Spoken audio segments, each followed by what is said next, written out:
कौन आपण सुंदरी झील को पटेइबाकू चाहूचंती विवाहिता स्त्री को पटेइबाकू चाहूचंती तेबे आजिर एही भिडियोटी को पूरा ध्यान सहित शेष पर्यंत देखिबे कारण आजिर एही भिडियोटी रे मु आपनकू शिखेइबी बिना मंत्र तंत्र रे केवल दुईटी तुलसी पत्र साहाय्य रे झील पटेइबा पई वशीकरण विद्या विवाहिता स्त्री को पटेइबा पई वशीकरण विद्या एही वशीकरण करिबा पई आपनकू कोनोसी प्रकार मंत्र तंत्र करिबाकू पड़िबनी किंबा किछि भी पैसा खर्च करिबाकू पड़िबनी केवल दुईटी तुलसी पत्र आनिबे तापरे मु आपनकू किछि प्रयोग विधि शिखेइबी आपण सेही प्रयोग विधि को ठीक भाबरे करिदेबे तापर देखिबे चमत्कार किपरि सेही समय ठारू से झियो आपे आपे पटिजिब निजे आसी आपण को भल पाउची बोली कहिब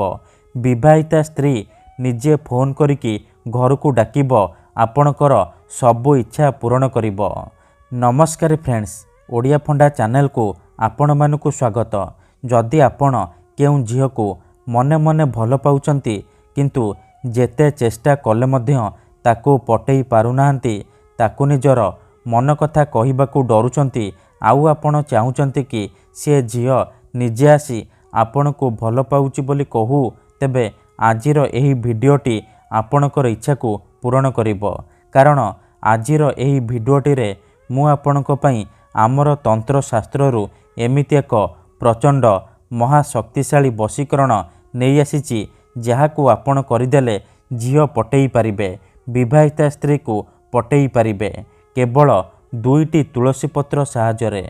हाँ फ्रेंड्स, दुईटी तुलसी पत्रर एही वशीकरण प्रचंड महाशक्तिशाली वशीकरण एहार प्रयोग केबे भी खाली जाएनी जी भी एहाकू करिची 100% सफल हेची तेणु आपण भी मो कथा मानी दुईटी तुलसी पत्र आनी एही वशीकरण करिकी देखंतु ग्यारंटी देउची से झियो आपणक आड़को आकर्षित हेबाकू लागिबो राति दिन आपणक कथा भाबिबो आपणकू छाड़ी रही परिबनी जदि केउ झियो आपणकू धोखा देइची छाड़ी पळेइची आपणक नंबर ब्लॉक करि देइची अन्य काहा सहित कथा हेउची अन्य काहाकू भल पाउची तेबे मात्र थरे दुईटी तुलसी पत्रर एही वशीकरण करिकी देखंतु से झियो जेते दूर रे थिले मध्य निजे आसीबो आपणकर पाद तळे पड़िबो आपणकू भल पाउची बोली कहिबो एही वशीकरण साहाय्य रे आपण वर्ष वर्ष धरी भांगी जाइतिबा पुराना प्रेम को फेराई आनी परिबे सासु नणंद दियर भाउज काहाको भी निज बसरे करि परिबे ताठारू निजर मन मुताबक काम हासिल करि परिबे। ठीक अछि, तेबे एही वशीकरण करिबा सबुठारू सहज एहाकू आपण किपरि करिबे केमिति करिबे एहार प्रयोग विधि कौन मु आपनकू शिखेइबी जानिबा पई भिडियोटी को पूरा ध्यान सहित शेष पर्यंत देखिबे अधारू छाड़िकी पळेइले आपण किछि भी बुझी परिबेनी परे आपण कहिबे गुरुजी आपणकर वशीकरण काम करूनी।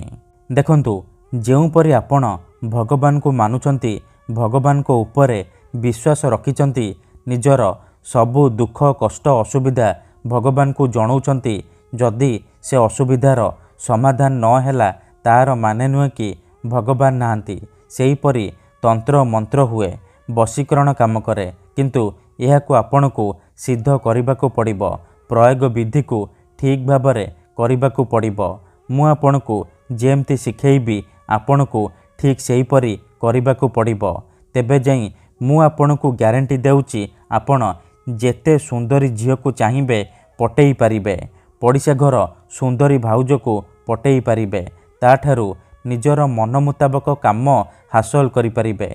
ठीक अछि, तेबे एही विधि को आपण किपरि करिबे चलंतु जानिबा ता पूर्वरु जदि आपण आम चैनल को नुआ आसीचंती तेबे दया करी चैनल को सब्सक्राइब करी पाखरे थिबा बेल आइकन को मध्य दबाई दियंतु जहा द्वारा आमे जेउ भी वीडियो अपलोड करिबु सर्वप्रथमे आपण देखि परिबे। ठीक अछि, तेबे चलंतु जानिबा एही वशीकरण आपण किपरि करिबे। मने रखंतु एही वशीकरण करिबा पई आपण दीटा तुलसी पत्र अल्प टिके अरुआ चाउल खंडे सालू कना आ गोटिए କଳା କଲମ ଆଣିବେ।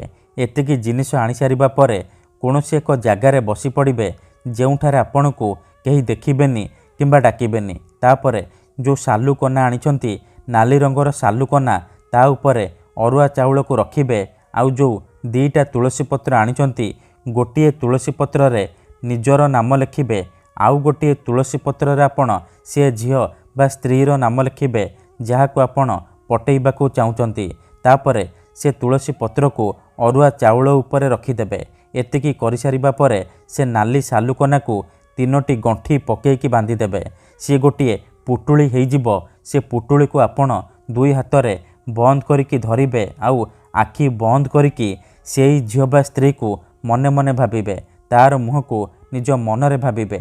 ତାପରେ 21 ଥର ତାର ନାମ କହିବେ। ତାପରେ ସେ ପୁଟୁଳିରେ 3 ଥର ଫୁଙ୍କିଦେବେ। ଏତିକି କରିସାରିବା ପରେ ସେ ପୁଟୁଳିକୁ ନେଇକି ନିଜ ଅଗଣାରେ ଅଳ୍ପ ଟିକେ ମାଟି ଖୋଳିକି ପୋତିଦେବେ। ଗ୍ୟାରେଣ୍ଟି ଦେଉଛି ଏତିକି କରିକି ଦେଖନ୍ତୁ, ଯେଉଁ ଝିଅ ବା ସ୍ତ୍ରୀ ପାଇଁ ଆପଣ ଏହି ବଶୀକରଣ କରିଥିବେ ସିଏ ଆପଣଙ୍କ ପ୍ରେମରେ ଦିବାନୀ ହେଇଯିବ। ଧନ୍ୟବାଦ।